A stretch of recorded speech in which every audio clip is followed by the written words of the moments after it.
El niño estaba ante aquello, mudo, extrañado. Mantenía la mirada fija. Para un hombre sería una horca, para el niño era una aparición. Donde el hombre vería un cadáver, el niño veía un fantasma. No comprendía nada. Las atracciones del abismo son infinitas. Había una en lo alto de esta colina. El niño dio un paso, luego dos. Aunque deseaba bajar, subió.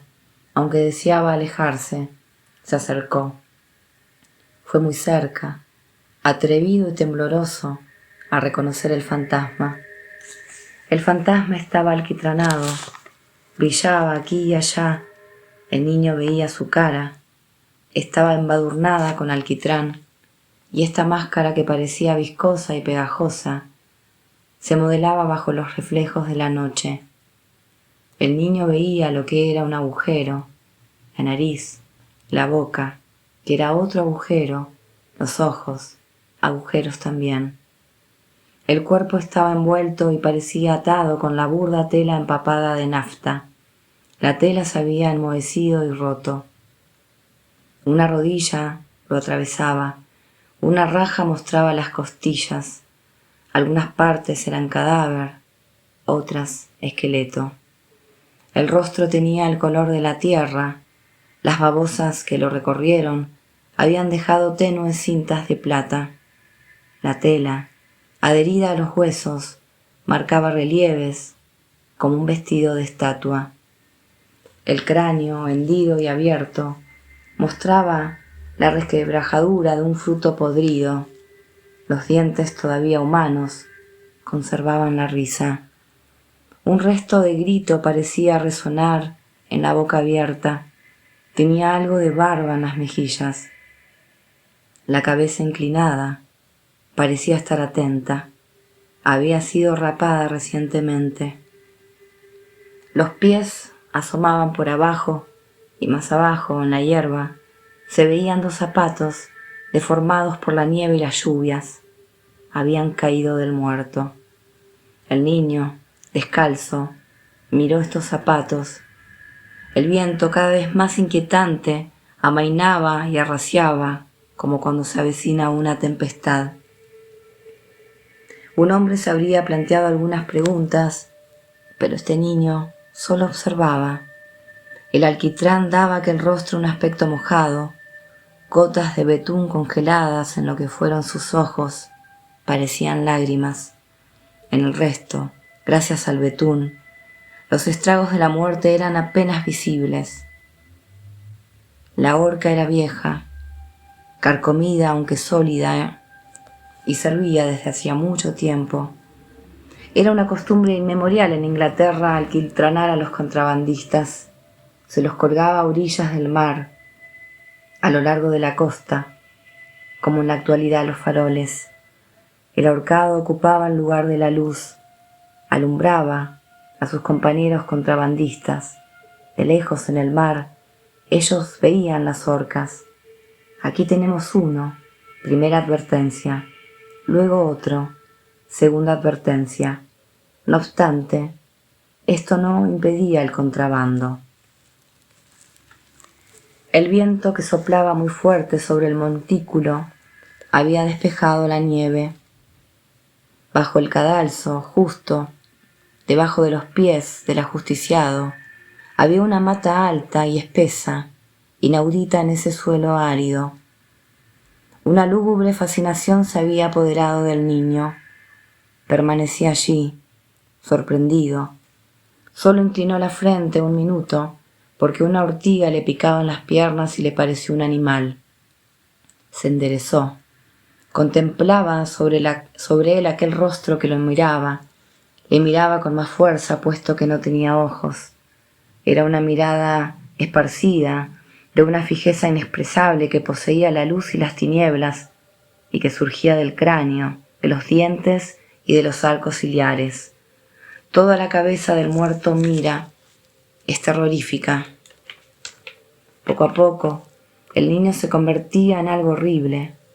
Ya no se movía, le invadía el entumecimiento.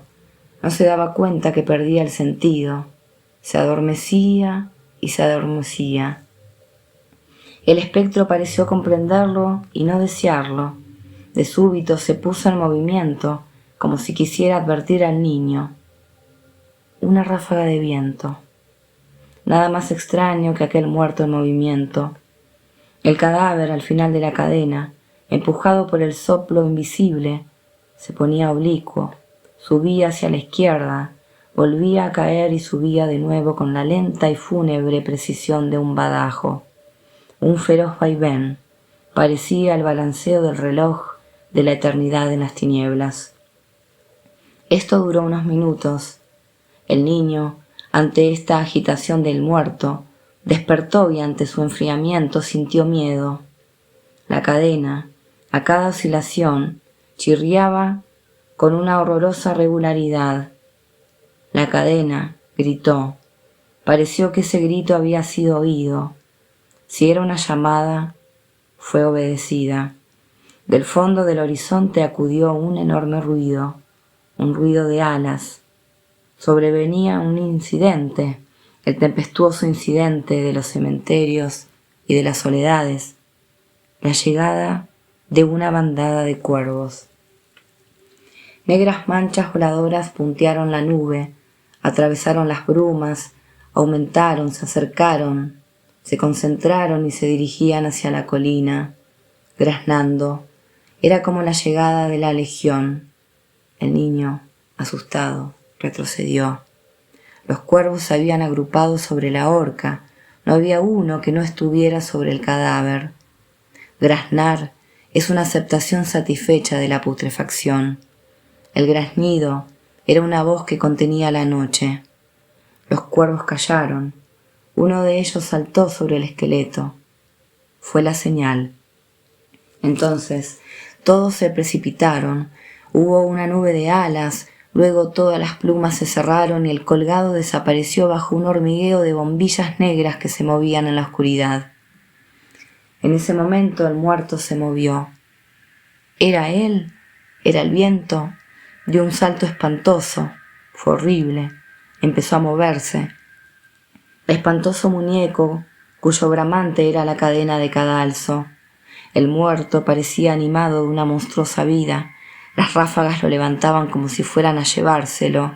Los pájaros reflejaban todos sus movimientos retrocediendo y luego precipitándose sobre él.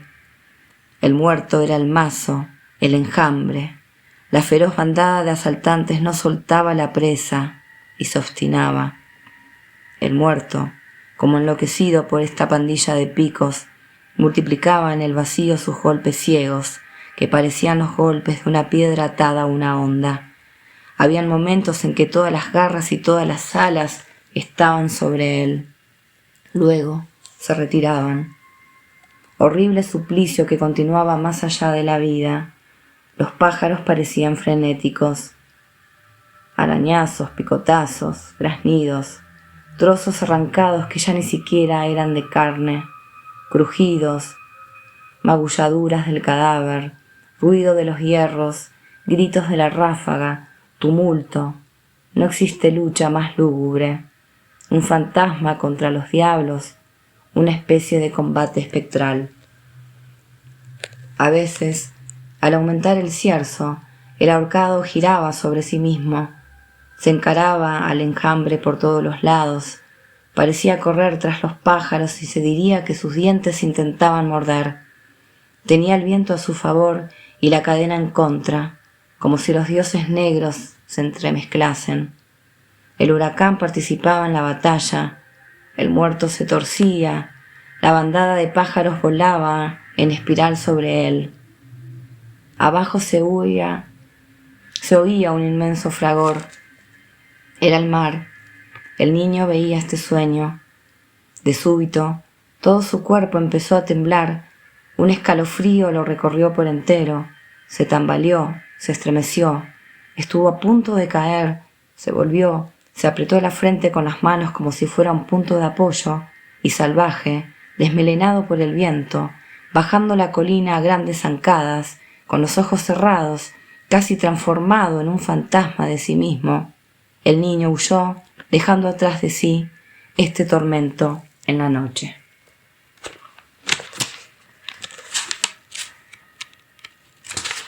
Capítulo 6. Lucha entre la muerte y la noche, de Víctor Hugo. El hombre que ríe.